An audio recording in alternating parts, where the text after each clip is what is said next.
Kalau ini mana yang dalam apa yang ini, ni mengau mengfuma awal ini, mengapa yang orang tak hebat.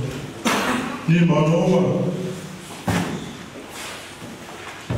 Kita yang orang tak boleh semua. Ani hipo kimamani, kihau ya sokula. Mafai apa ofa, ani fai ya kau. Si juna madenoa, kihau ya penuh.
Mufate fua mai ifanono.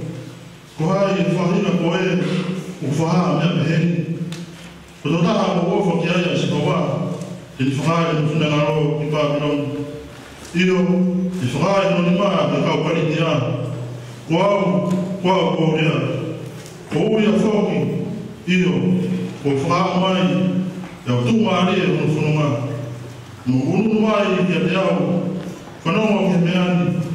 Kala hai korea fufu tawa kumatana. Tawa dai ni kama tawa na pia yao.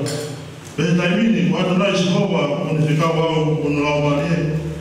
Kwa frokola ya Shihova kwa kweli. Utakuwa ameshiriki. Kwa Shihova kwa dua.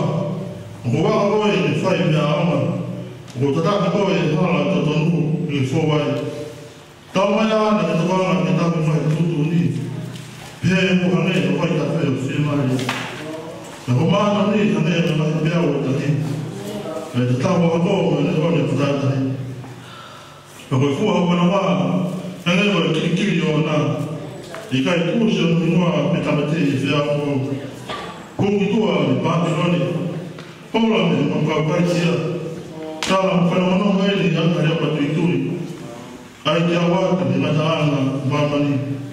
Kama uhuye shikawa swali nusebe. Enakai na feinua. Ingai funua mwa na nitake kinado.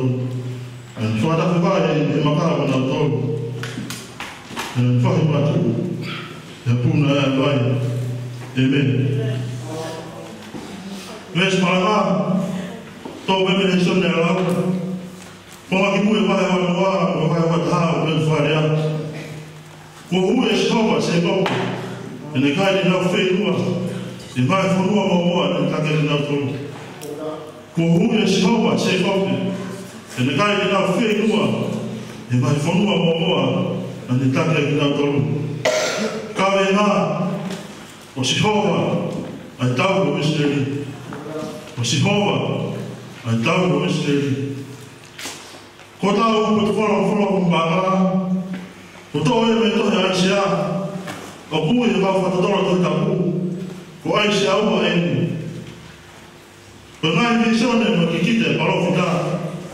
Ikoma faose ni mowi. Ya biki. Iba tolo no. Ya mengahi fakala loto. Mwevishana alofika. Kikao mishineni mshimka. Mwekoma. Mwehobo maya misha ya. Loto maeni. Aikoma kumotua alofika. Wao mfaka pongi. Loto kule tushimka kwa manasi. Kwa kikinde na Aisha. Kimua bialo ya shishu. Okuwa fakao fotuma potufola malama. Itautokana kiai. Uluaki. Kuhuye shikawa sekope. Ufaka osi. Na ikai na feinua. Ngai funua momoa. Na nitatake kina tolu. Okumi parofita. Kihama maya misha ya. Kwe boyo sekope.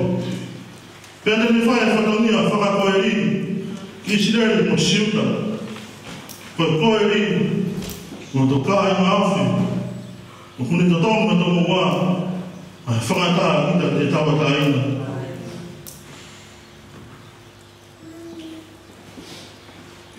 Kwa kikite na parofita. Kuteki kaki kuopula. Kinatolo Babiloni. Kakoene mishone. Kikuwa anofu kwati Babiloni.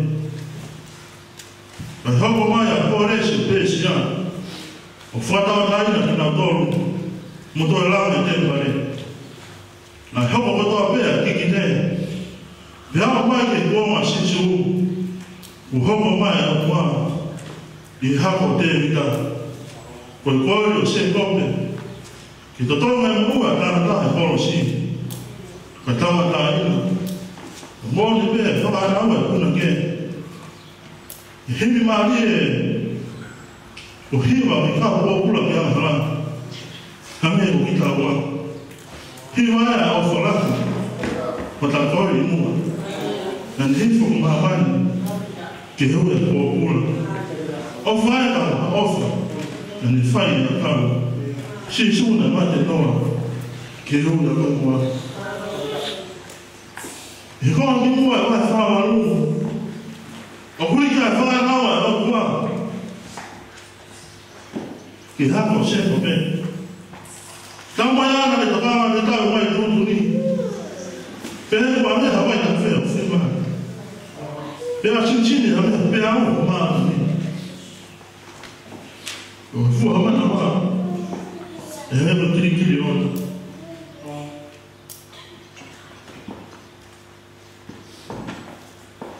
Bako fua mana wa e heba kiri ona.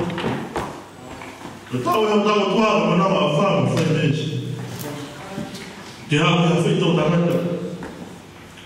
Ko pao te tau ofa mea te ia. Mo tau e te mai whetaka. Ia ko kakato ene o ene o wha. Ko te hume tātā me pōpura ki amahala. Ka ia tā apara taisi na kau e mo ita e mena. Kia te ia ko whie mo ui. Ke nei nasi a. Konga whao si. Nei kai te nau whie nua. I mai whanua mo moa na te take ki ngā tolu. Nei kai te nau whie nua. I mai whanua mo moa na te take ki ngā tolu. Me whikawe o tua te parofi tā. Ki tala ki Israeli mo siuta. I kai ngata pēr o whatau taina. Me pōpura ki pāpura ne. Ani me tau ki ngā tolu. Te whanua o hengia. Ki aua te nau whie nua. Nā ni tataki nau tolu me nofo au pate. Ki te toa wha. Na ki e whawhanga pē. Ai hako seko pē. E whainu ki nau tolu. Ni whawhanga te mana. Mi he vai. Mi makatu. Ki nau mau iai. Ko whanua mo maa pe toa whapauka a. O ke whainu pē ai hako seko pē. O kukai te nau whenua. Uhawa e sihoa mai makatu. Koe uma anga, mau anga. Mihela anga, me anga e a wha. Na me ta whenga mai me nine. Mai hapo ma seko pe. O ngō whawhiwhiri. I monu ia e hape rakura tō. Koe futo awha ane noni mu pāpu kā. Ka ko whonu āna whanua. I roro me tau i āna ku whanga. Ai hapo seko pe. Tāla ke ilo Israeli toa o siuta. Ko te e ki whenua tā. E whanua moa moa. Ko ni tatake ki nā tolu. Ko haua si haua ka mana tuku. E whanua moa moa. Ko vai koloa, ko vai lola pāmani. Ko tāwhi ni kāne vāre polo si. Ke whainu. Ki tau tolu, rotonga tau whanonga. I whanua o hengia o māmani. Ki e kē nāni e tala o wha. Ko e mo i taina tā. O kou tui. O kui kai whoa e sia si. I tā noa e whamata e perikani. I whamani mone. Ko tohe watu. I whama apōpua te whaai. Nā anu a perikani ki kuna mea te honu ma whai. I tau rea te ne whaina.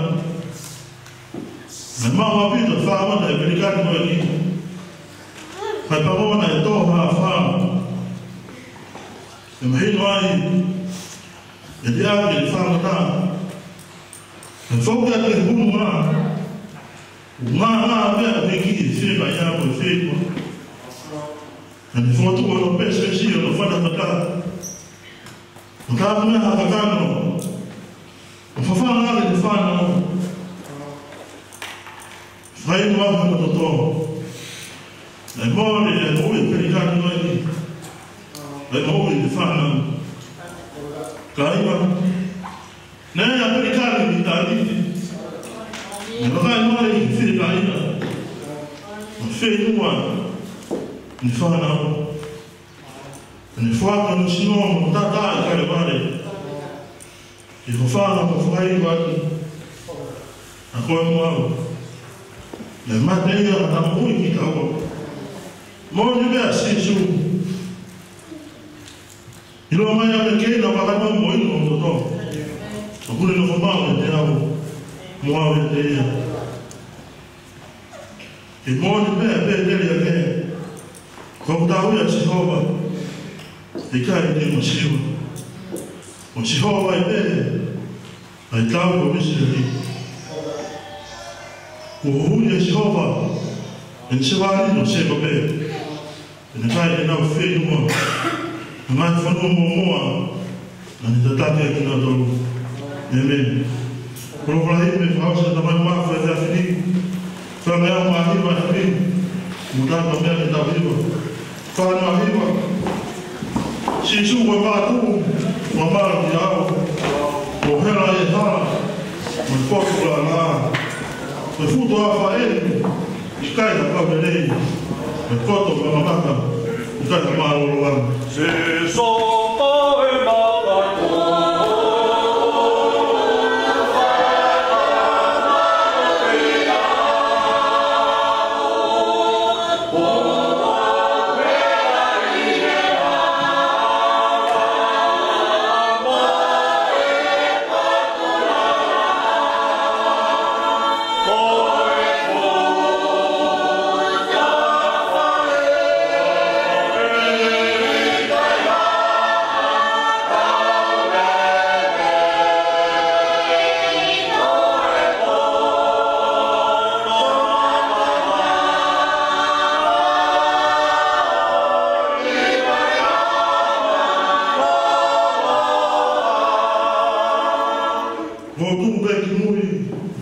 e ma le papa e le cavo le fitini o mora e kai na fa la la to be a fiona ma ma la ko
She's away in North America.